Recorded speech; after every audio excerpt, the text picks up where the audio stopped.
ఈరోజు మీరు చూస్తే దేశం మొత్తం యుద్ధ వాతావరణంలో ఉంది. ఏదైతే మన వాళ్ళ మీద ఎవరైతే టెర్రరిస్టులు ఉన్నారో వాళ్ళు వచ్చి దాడులు చేయడం, దానిపైన దేశమంతా కూడా ఎక్కడికక్కడ చలించిపోవడం, అది చూసిన తర్వాత ఇప్పుడే కాదు ఎప్పుడూ మన దేశం టెర్రరిజానికి వ్యతిరేకం. ప్రజాస్వామ్యంలో టెర్రరిస్టులకు ఎక్కడా అవకాశమే లేదు. అలాంటిది మన దేశంలో ఎవరైతే మీరు చూస్తే దేశంలో చాలామంది వివిధ ప్రాంతాలకు చెందిన వ్యక్తులు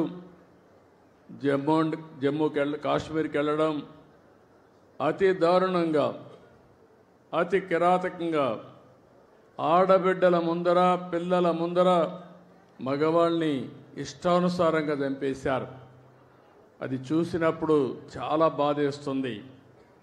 అలాంటి సంఘటన జరిగిన తర్వాత ప్రధానమంత్రి గారు ఎప్పుడూ చెప్పారు, తీవ్రవాదానికి ప్రపంచంలో చోటు లేదని చెప్పి దీనిపైన చర్య తీసుకోవాలని సింధూర్ అనే కార్యక్రమం పెట్టి టెర్రరిస్టులను హతం చేసిన దేశం, హతం చేసిన ప్రభుత్వం కేంద్రంలో ఉండే ఎన్డీఏ ప్రభుత్వం అని చెప్పి కూడా నేను మీకు తెలియజేస్తున్నాను. అలాంటి చేసినప్పుడు ఎక్కడికక్కడ వాళ్ళు కరెక్ట్ చేసుకోవాల్సింది పోయి మళ్ళీ ఏదైతే ఈరోజు పక్కనుండే పాకిస్తాన్ అయితే మళ్ళీ మన మీద దాడులు చేస్తూ కవ్వింపు చర్యలు చేస్తున్నారు. అయితే మన దేశంలో ఒకటే చెప్తున్నా, మొన్న కూడా నేను చూశాను, అమరావతి చివరి మీటింగ్ ఆ రోజు ప్రధానమంత్రి గారు వచ్చింది. అమరావతిలో కొన్ని లక్షల మంది సమక్షంలో నేను ఒకటే చెప్పాను, ఈ దేశాన్ని రక్షించే శక్తి ప్రధానమంత్రికి ఉంది, ఎవ్వరూ ఏమీ చెయ్యలేరని మేము ఆ రోజు చెప్పాం. అది చేసి చూపిస్తారని మరొక్కసారి మీ అందరికీ విజ్ఞప్తి చేస్తున్నా. అయితే ఒక్కొక్కసారి బాధ కలుగుతుంది.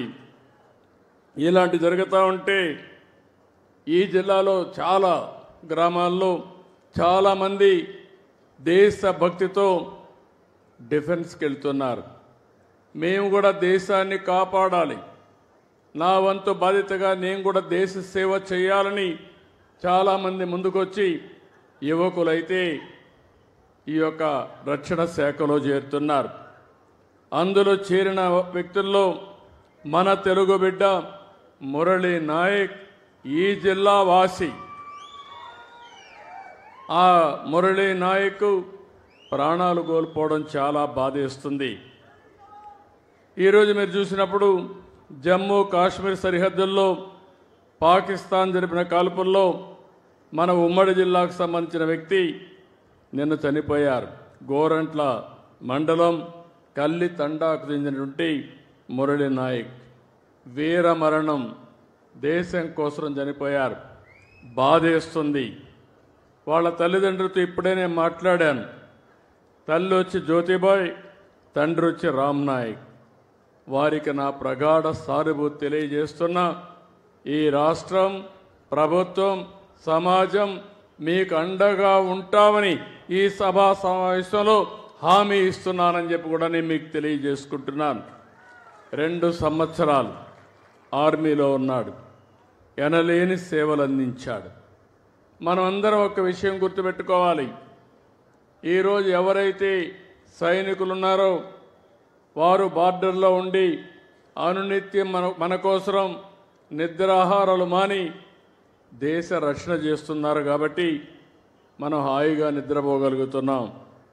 అలాంటి ఈరోజు మనం చూస్తూ ఉంటే కొన్ని దేశాలు ప్రజాస్వామ్యంలో ప్రపంచంలో ఎక్కడ కూడా హింసకు తావు లేదు. అందరూ కూడా ప్రగతిలో పోటీ పడవలసిన అవసరం ఉంది. దేశాన్ని అభివృద్ధి చేసుకుని ప్రజలకు మెరుగైన జీవన ప్రమాణాలు అందజేయాల్సిన విషయం ఉండాలి. కానీ ఎక్కడికక్కడ కవ్వింపు చర్యలు చేయడం, లేనిపోని సమస్యలు క్రియేట్ చేయడం చాలా బాధేస్తుంది. అయితే ఇలాంటి జరిగినప్పుడు మనమందరం కూడా అండగా ఉండాలి. దేశభక్తితో ముందుకు పోవాల్సిన అవసరం ఉంది. మన రాష్ట్రంలో ఉండే అన్ని ప్రాంతాలు కూడా అప్రమత్తంగా ఉండాలి. దేశం చేసే పోరాటానికి ప్రతి ఒక్క వ్యక్తి సంఘీభావాన్ని తెలియజేయాలి, అండగా ఉంటామని నినదించి చెప్పాల్సిన అవసరం ఉందని చెప్పి కూడా నేను మీకు తెలియజేస్తున్నాను. అందుకే ఇప్పుడే కేశవ్ గారు అన్నట్టు భారత్ మాతాకి అంటే గట్టిగా జై అని మనమందరం నినదించడమే కాకుండా అండగా ఉండాలని చెప్పి మరొకసారి కోరుతున్నా.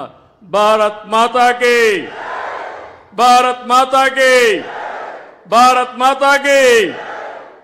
అదే సమయంలో ఎవరైతే చనిపోయారో, వీర మరణం పొందారో వారి కోసం 2 నిమిషాలు మురళీ నాయక్ ఆత్మకు శాంతి కలగాలని కుటుంబ సభ్యులకు ప్రగాఢ సానుభూతి తెలియజేసుకుంటూ 2 నిమిషాలు మౌనం పాటిద్దాం.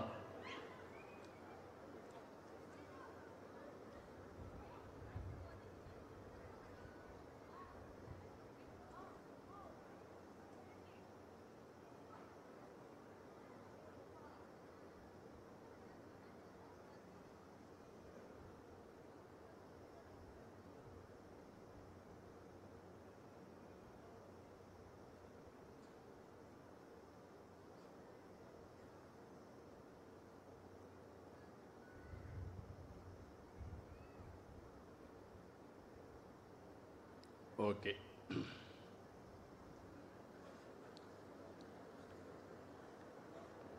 ఇప్పుడే కేశవ్ గారు ఒక విషయం చెప్పారు. ఓసారి జీవితంలో కొన్ని అవకాశాలు వస్తూ ఉంటాయి. కొంతమంది ఆ అవకాశాలు ఉపయోగించుకుని ముందుకు పోతూ ఉంటాం.